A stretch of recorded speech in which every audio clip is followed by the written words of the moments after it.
Hello everyone, this is Ms. Shweta Patil from Department of ENTC, AISSMS, Institute of Information Technology, Pune. Today we will see the topic Process to Process Delivery. Now, the existence of the transport layer is the need for the process to process delivery.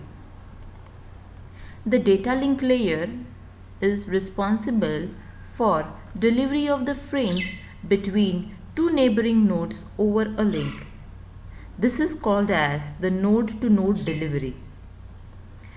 The network layer is responsible for the delivery of datagrams between the two hosts, which is called as the host-to-host delivery.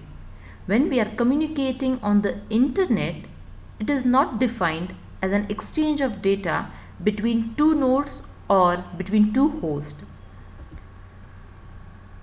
So, the real communication takes place between two processes, or we can also call it as the application program. We need process to process delivery.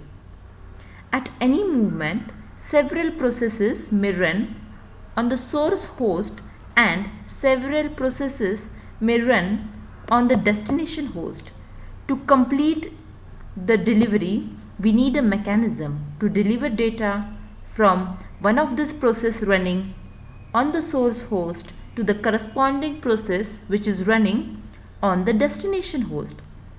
Here, the transport layer is responsible for process to process delivery, the delivery of packets, the part of message from one process to another process. Two processes communicate in a client-server relationship. Here, the figure shows the three types of deliveries and the domain. We can see here that there is a node-to-node delivery between two nodes. There is a host-to-host delivery between two hosts, and at last there is a process-to-process delivery between the two processes. So we can see that the transport layer is responsible for process to process delivery. There is a client-server paradigm which we will see in this slide. So there are several ways to achieve the process to process communication. The most common way is through the client-server paradigm. A process on a local host is called as a client. It needs services from a process usually on the remote host, which is called as the server. Both processes, that is the client and the server, have the same name. We will take an example here.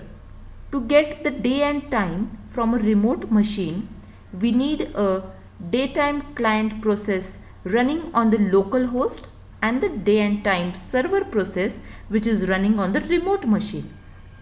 Operating system today support both the multi-user and multi-programming environments.